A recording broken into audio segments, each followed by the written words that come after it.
Welcome to the Daily Report, where real stories meet thoughtful analysis. The courtroom lights never shine evenly. They cast narrow corridors of brightness, leaving long shadows where doubt gathers and reshapes itself.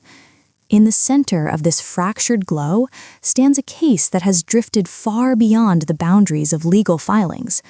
What began as a dispute between Blake Lively and the Wayfair parties has unfolded into something stranger, an ecosystem of rolling headlines, planted narratives, bot network whispers, and a judge visibly running out of patience. For months, the public watched the story shapeshift across media platforms. One outlet insisted Blake Lively had fallen victim to astroturfing. Another claimed a retaliation campaign, while the Rolling Stone article stoked a different fire altogether, one connecting a supposed coordinated attack on Taylor Swift to the same bot activity Blake cited as proof of a smear campaign. Yet the overlap raised more questions than clarity. If bot networks targeted both women, what did that truly mean? Did it validate her claims or unravel them? Meanwhile, journalists openly admitted confusion. Some had not read the docket. Others repeated second-hand summaries, unknowingly amplifying inaccuracies. The Daily Mail captured Blake smiling in a crimson dress, while online commenters dissected her expression as though it were a sworn declaration. PR firms whispered counter-narratives. Influencers parsed legal filings, and every twist fed a public eager for villains, vindication, or at least a storyline that made sense. Inside the courthouse, however, the mood was far less glamorous.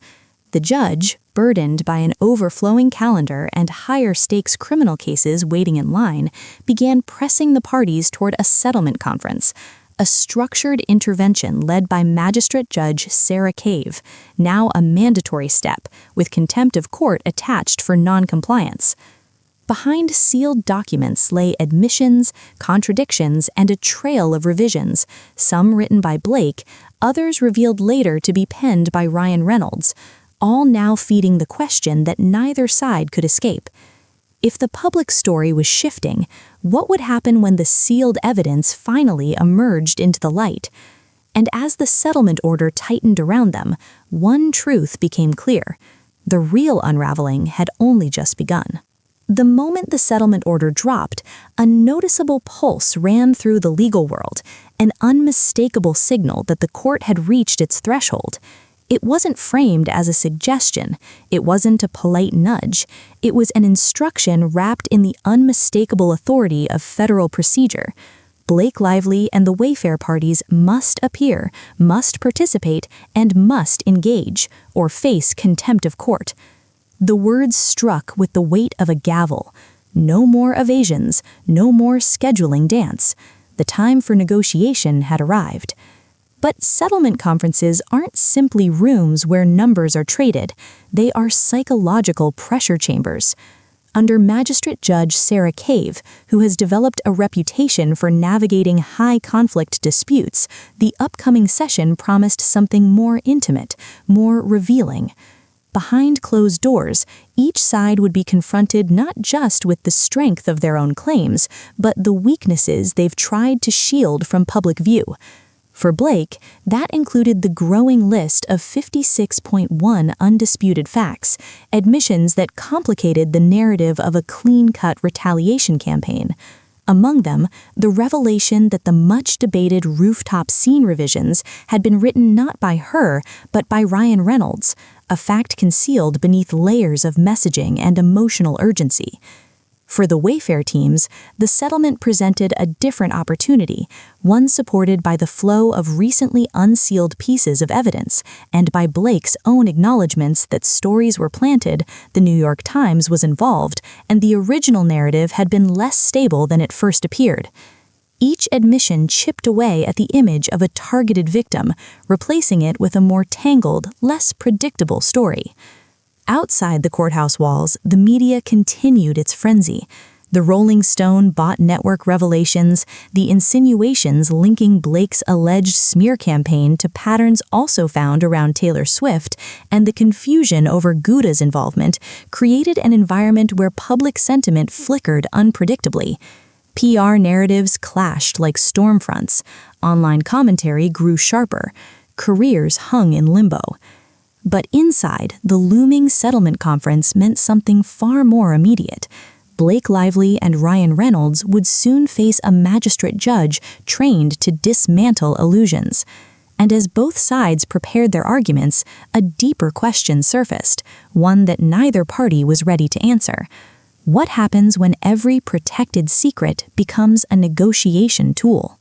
The first crack in the polished narrative appeared not in a headline nor in a leaked message, but in the judge's voice, measured, weary, and edged with unmistakable disappointment. It happened during a routine scheduling discussion, a moment usually ignored by the public. Yet in that short exchange, he made something painfully clear. The court was tired of the filings, tired of the emergency motions, tired of the case devouring time meant for criminal proceedings that demanded far more urgency. And beneath his composed exterior lingered the subtle message no party wants to hear. You are not the center of this courthouse. It was in this atmosphere that the postponed trial date, now pushed to May 18th, landed with the force of a shifting tectonic plate. 2 more months for discovery battles, PR spin, and mounting scrutiny. 2 more months for the sealed evidence to hover like an approaching storm neither side could outrun.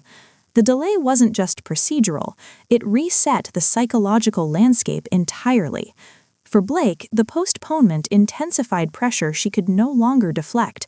Every public appearance, whether in a festive red dress, a cherry smile, or another product promotion, became ammunition for commentators dissecting contradictions between her polished exterior and the escalating legal turbulence. Her silence in the courtroom contrasted sharply with her visibility in headlines, further blurring lines between personal branding and legal positioning. Meanwhile, the Wayfair and Baldoni teams recognized the shift immediately. A postponed trial meant more time for unsealed filings to circulate, more time for journalists and influencers, even the ones mainstream outlets dismissed, to analyze each contradiction. And in this case, contradictions were no longer subtle.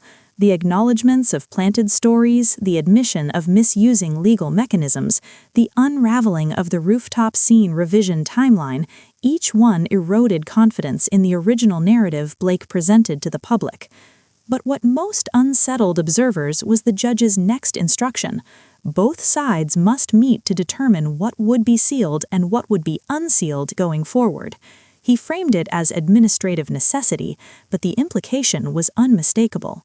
Because once the sealing veil thins, and once the public sees what the judge has already reviewed, the entire story may reshape itself overnight.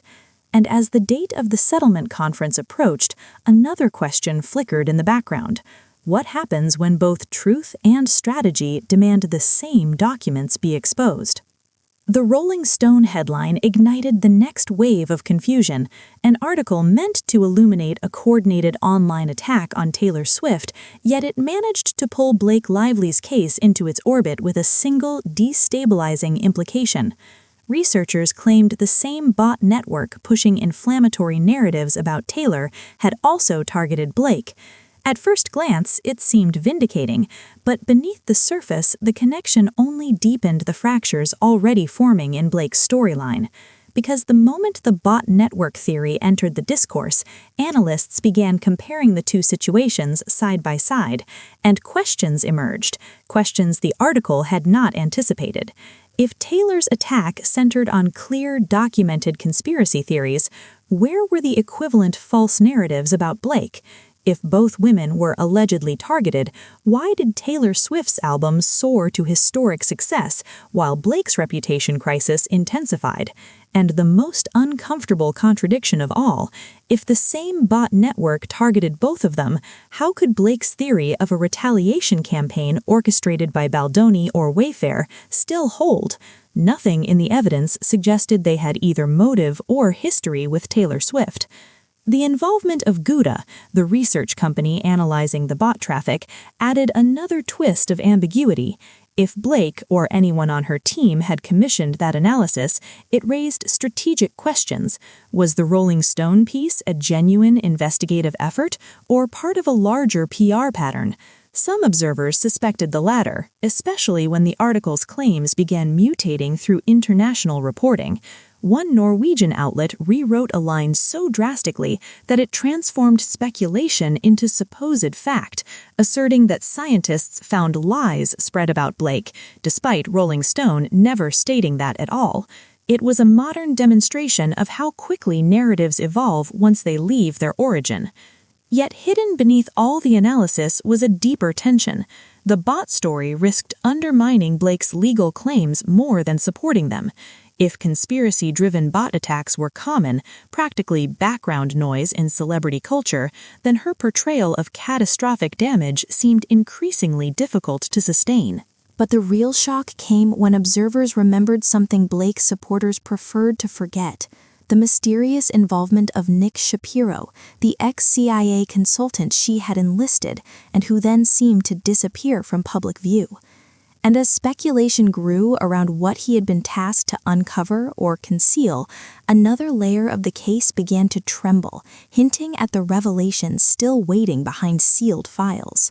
The real turning point arrived not through rumor, nor through whispered PR strategy, but through Blake Lively's own admissions, quiet lines buried inside the 56.1 undisputed facts that carried the gravitational pull of a confession. In those filings, one disclosure stood out like a flare in the dark. Blake acknowledged that her husband, Ryan Reynolds, had written the revisions to the rooftop scene, revisions she had repeatedly represented as her own. The courtroom didn't need theatrics. The paperwork spoke with its own devastating clarity. That single admission reshaped the entire narrative. For months, Blake had insisted she was fighting for creative integrity, her vision, her voice, her contributions. The rooftop scene had been framed as the symbol of that struggle. Yet the documents now revealed that the words she fought so forcefully to push onto the script weren't hers at all. She hadn't disclosed Ryan's role, even as she urged acceptance of the revisions with increasing emotional intensity and invoked the names of Taylor Swift and Ryan as creative allies. The revelation didn't simply contradict her earlier portrayal, it raised a new, unavoidable question. If she misrepresented something as central as authorship, what else had been concealed? For the legal teams, the impact was immediate. A plaintiff who admits to lying, especially in a dispute hinging on credibility, enters perilous terrain. Judges may instruct juries to view their testimony with caution.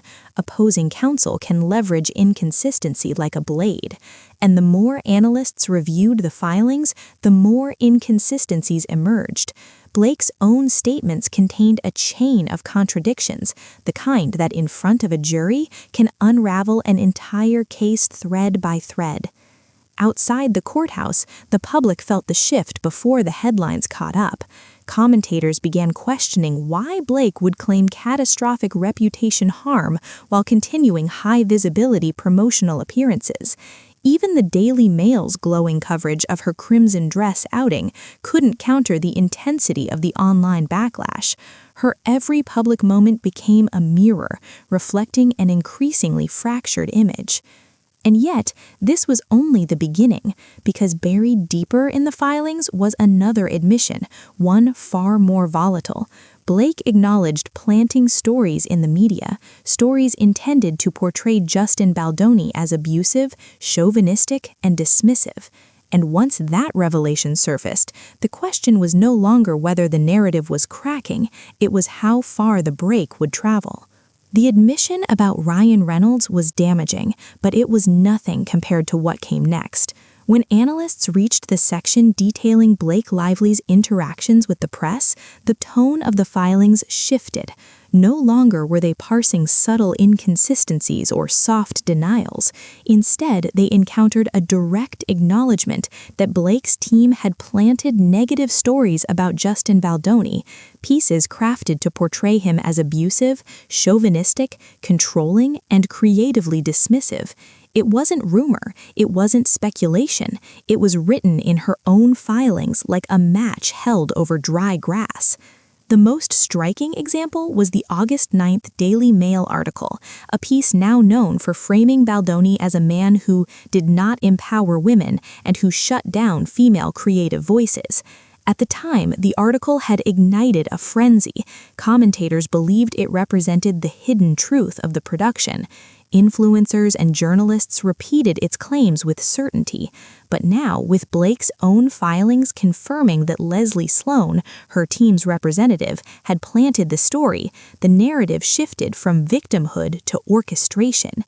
And it brought a new contradiction into focus. If Blake argued she was the target of a brutal, reputation-destroying smear campaign, how could she justify launching one of her own? If she claimed emotional and professional devastation, how would she explain initiating a PR offensive, describing Baldoni in terms designed to inflict the very harm she now sought compensation for? To a jury, such contradictions create not just doubt, but motive. Wayfair's legal team saw the leverage instantly. If their public statements were responses, not attacks to the stories Blake's side planted, they could frame their actions as defensive rather than retaliatory. In court, that distinction is seismic, and with every unsealed page, that framing grew stronger. Yet the filings went further still. They revealed not just planted stories, but an intentional misuse of the legal system through a Van Zandt lawsuit filed without basis, used to extract evidence and pass it quietly to the New York Times without notifying the opposing side. It was a maneuver that suggested strategy, not victimhood. And still, the most damaging blow had not yet surfaced, because another section of the undisputed facts pointed towards something deeper, an admission that threatened to redefine the entire case. It was the moment the filings hinted at the true nature of the conflict, not harassment, but a struggle over creative control, one that was far from over. It was the kind of revelation that doesn't simply shift a case, it redefines its center of gravity. As analysts combed deeper into the filings, another truth emerged from the 56.1 undisputed facts, one that reframed the entire dispute with startling clarity. Beneath the accusations of a smear campaign, beneath the claims of retaliation and emotional harm, a different storyline surfaced, one describing a hostile takeover of a film, a battle not over safety or dignity, but over creative control. Wayfair's attorneys had argued this from the beginning, but without evidence exposed to the public, it had remained a speculative counter-narrative. Now, however, Blake's own filings seemed to support that interpretation. The planted media stories had focused almost exclusively on creative disputes, portraying Baldoni as dismissive, resistant, or threatened by her perspective. The Daily Mail piece highlighted the rooftop scene, the script revisions, and the claim that Blake had to rewrite moments because the production team allegedly did not value her voice. But with a more comprehensive view of the filings, the angle shifted sharply. These weren't signs of a woman silenced. They were signs of a woman pushing for expanded authorship, backed by a powerful spouse and a strategic PR apparatus. The irony was undeniable. While the public narrative framed Blake as a victim fighting for artistic respect, the legal documents began painting the opposite picture, a coordinated effort to reshape the film's direction, influence press coverage, and apply pressure through external partnerships. And when the evidence confirmed that Baldoni had no involvement whatsoever in the negative articles swirling online about her, another undisputed fact, the storyline of a coordinated retaliation campaign weakened further. For the court, this raised an uncomfortable but critical question. Was this lawsuit built on emotional interpretation or on factual misrepresentation? And if the latter, how deep did the inaccuracies run? In celebrity cases, credibility is currency. The moment it falters, everything built upon it trembles. For Blake, the filings that were meant to support her claims instead began illuminating contradictions that could cripple them. For Ryan Reynolds, whose unseen role suddenly sat under a fluorescent courtroom light, the risk of collateral reputation damage intensified. But none of this compared to what lay ahead, because buried still deeper in the evidence was another admission, one about the New York Times, about early media involvement, and about how far the efforts to control the narrative had gone. And once that final layer surfaced, the court would have to confront a question far larger than any headline. What happens when a media strategy becomes indistinguishable from the legal case itself? The next revelation didn't come as a roar. It arrived quietly, hidden within the understated language of procedural filings, but its impact rippled far louder than any headline. For months, the public believed the New York Times had independently uncovered concerns about Blake Lively's experience on set, yet the documents revealed something profoundly different. Not only had Blake's team passed materials to the Times without notifying opposing counsel, but those materials rested on claims they later admitted they could not prove. It was a moment that shifted the courtroom's air. The allegations Blake had once presented as definitive, such as prior conspiracies involving Baldoni or coordinated negative press, now showed no evidentiary foundation. Even the Shasti Flaw video and the infamous speculation about a little bump had no connection to Baldoni or Wayfair. What had once been framed as a retaliation campaign now appeared in the court's eyes as a series of assumptions fortified by PR strategy rather than factual certainty. What unsettled observers most was the pattern. First, Blake's filings admitted the rooftop scene revisions were Ryan Reynolds, not hers. Then they acknowledged the planting of negative stories through Leslie Sloan. And now, the documents confirmed that claims supplied to a major newspaper had lacked evidence entirely. Each admission chipped away at the foundation of her legal theory until the shape of the dispute looked radically different from the version the public had been presented. Meanwhile, in the broader narrative ecosystem, these contradictions seeped outward. Influencers, once villainized for misreading the case, unearthed these filings and spotlighted them with meticulous precision. Journalists, some embarrassed to learn they had summarized secondhand interpretations instead of reading the docket, began acknowledging the instability of the original media narrative. Yet for Blake and Ryan, the stakes were no longer confined to public commentary. If the lawsuit's most dramatic claims unraveled under scrutiny, the specter of malicious prosecution loomed silently in the background. No one in the legal world had said the words directly, but the possibility echoed through every analysis. Still, one piece of the puzzle remained strangely under-examined. If the New York Times narrative was based on unproven claims, then what exactly had triggered Blake's escalating belief that she was being targeted? And as analysts turned toward that unanswered question, another layer of psychological unraveling began to emerge, one rooted not in filings, but in the widening gap between Blake's public persona and her private strategy. The psychological divide revealed itself slowly, first as a faint tremor, then as a widening fault line. To the public, Blake Lively appeared composed, even radiant. Paparazzi captured her flashing a cherry smile, walking in a crimson corset-style dress, a festive image printed across the Daily Mail and scattered through entertainment outlets.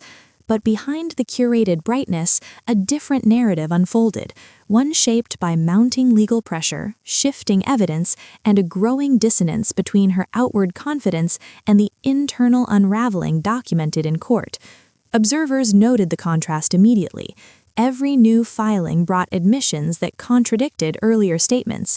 Every planted story revealed, every unsupported claim acknowledged, and every procedural misstep illuminated pushed Blake further into a psychological corner. The more she presented ease to the public, the more commentators questioned the authenticity of her composure. Online discussions grew sharper, even brutal, as the gap widened between the image she projected and the legal reality she faced. Ryan Reynolds wasn't immune to the fallout either. Though he had kept a lower profile, his involvement in the rooftop scene revisions thrust him into the center of the dispute, blurring the boundary between supportive spouse and unseen creative participant. Legal analysts debated whether his hidden authorship indicated a united front or an effort to shield her from scrutiny. Either way, the filings placed him squarely inside the narrative, implicating both husband and wife in choices that complicated their credibility. With the trial postponed, this psychological tension stretched even further. The looming settlement conference, now mandatory, its absence punishable as contempt of court, forced the couple to confront what their private strategies could no longer avoid. In that room, a magistrate judge would dissect not just their legal positions, but the emotional architecture supporting them. Judges in these settings are trained to see through performance, to isolate fear, pride, desperation, and motive with precision. For Blake, whose public persona relied on clarity and certainty, such exposure threatened more than the case. It threatened the narrative she had built around herself for years, capable, composed, in control. But an even deeper fault line waited beneath all of this, one tied to the question almost no one dared to articulate aloud. What if Blake's interpretation of events was shaped less by evidence and more by emotion? And as the settlement conference approached, the answer to that question threatened to collide head-on with the cold, unyielding structure of federal procedure. The closer the calendar crept toward the settlement conference, the more the legal machinery began revealing its quiet power. Many imagined such conferences as tense negotiation tables or heated exchanges across wooden desks, but those who had experienced them knew the truth. Settlement conferences are emotional X-rays. They peel away rhetoric, dismantle certainty, and expose the raw vulnerabilities each side hoped to keep hidden. And in this case, with Magistrate Judge Sarah Cave at the helm, the scrutiny promised to be especially unflinching. Her role would not be to decide who was right, it would be to illuminate the risks, coldly, clinically, and without attachment.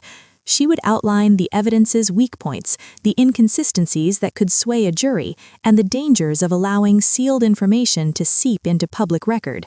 For Blake Lively, that meant facing the undeniable toll of the undisputed admissions, the timeline issues, the planted stories, the unsupported claims supplied to the New York Times, the Gouda bot network confusion, the emotionally charged messaging around the rooftop scene revealed to be written by Ryan Reynolds, and the mounting perception that this conflict was less about harassment and more about creative authority.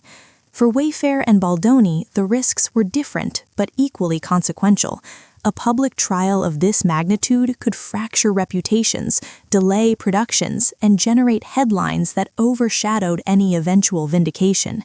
Even winning the case wouldn't guarantee safety from the ripple effects of prolonged exposure. In the world of entertainment, victory often arrives long after public perception has already hardened. But the most volatile element wasn't evidence, it was pride. Settlement requires compromise, and compromise requires the willingness to accept an ending that satisfies no one completely. For Blake, walking away without a decisive legal triumph risked public interpretation as defeat. For Justin Baldoni and the Wayfair parties, compromise risked validating a narrative they believed was fundamentally untrue. And for Ryan Reynolds, now tethered to the case by admissions and revisions, the stakes extended to his own carefully cultivated public identity. The magistrate judge's task would be to navigate these egos, fears, and contradictions, reminding each party that the courtroom does not bend to emotion. Only evidence matters, only credibility survives. And yet there remained a final, looming unknown, one that hovered just beyond the conference itself. What would happen if no agreement could be reached? Because if these parties walked out without resolution, they wouldn't just be heading to trial, they would be walking toward a public reckoning neither side was prepared to withstand. The prospect of a trial cast a long, cold shadow across every remaining piece of this unfolding drama. Trials are not cinematic showdowns, they are grueling excavations. They unearth every private message, every revision, every contradictory moment, every emotional impulse preserved in digital ink. And in a case already saturated with redactions, sealed evidence, planted articles, bot network confusion, unproven claims, and sworn admissions of lying, the potential exposure was staggering. For Blake Lively, the risks loomed on multiple fronts. A trial would mean testifying under oath, facing cross-examination grounded in the very admissions that had eroded her credibility. The rooftop scene revisions, once framed as her personal line in the creative sand, would resurface alongside the truth that Ryan Reynolds wrote them, raising questions about transparency, influence, and motive. The planted Daily Mail stories through Leslie Sloan would likely be dissected line by line. Her interactions with the New York Times, the unsupported claims delivered to them, and the misuse of the Van Zandt lawsuit could become focal points in arguments about intent and strategy. And then there was the matter of the Rolling Stone bot network narrative. What was meant to amplify her claims now risked highlighting contradictions, casting doubt on whether she misunderstood the digital patterns entirely or strategically leveraged them without clear evidence. Even the involvement of Nick Shapiro, the former CIA consultant, hovered like a question unanswered. What had he been tasked to discover, and what had he actually found? For Wayfair and Baldoni, a trial carried a different danger. Even with strong evidence, strong filings, and growing public support, courtrooms remain unpredictable. A sympathetic moment, a misunderstood statement, or an emotional jury could bend the narrative in ways no legal strategy could control. And regardless of outcome, the intense public glare threatened to overshadow future careers and projects. Yet, the judge's demeanor in recent hearings suggested he already suspected what a trial might expose, that the collision between Blake's shifting narratives and the undisputed facts would be catastrophic for her image. The only question was whether Blake and Ryan understood the depth of that risk. And so the countdown began, toward a conference that could end the case quietly, or toward a trial that could define the careers of everyone involved. Because once the doors to federal court open for testimony, there is no script to hide behind, and no edit that can protect what comes next. When the dust finally settles in cases like this, it's never the courtroom alone that decides the story. It's the collision between filings and headlines, between private intentions and public perception, between what was meant to remain sealed and what ultimately slips into the open. Blake Lively, Justin Baldoni, Ryan Reynolds, Wayfair, Taylor Swift, the bot networks, the Rolling Stone narrative, all of them became pieces of a larger mosaic that no one fully intended to create. What started as a dispute over boundaries and behavior has transformed into an unfiltered portrait of modern fame, its pressures, its strategies, its contradictions. The judge's push for settlement wasn't simply about clearing the docket. It reflected something deeper, an understanding that the courtroom, once in motion, reveals more than any PR campaign can repair, that every admission becomes permanent, that every contradiction becomes a tool, that every sealed document, once unsealed, becomes a mirror the parties cannot look away from. And so the entire case now rests on a precipice. One path leads to a controlled ending, a negotiated peace shaped behind closed doors, guided by the quiet authority of Magistrate Judge Sarah Cave. The other path leads to trial, a place where every revision, every bot network theory, every planted story, every misrepresentation, and every psychological fracture is displayed under harsh, unforgiving light. Whichever direction they choose, the narrative has already changed. The public has watched reputations bend, strategies crack, and long-protected truths emerge in ways that no headline or red carpet smile can undo.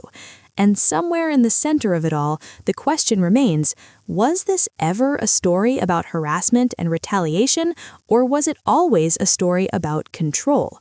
One thing is certain, whatever happens next will be studied, debated, and revisited long after the final ruling is delivered, because some cases don't just end, they echo.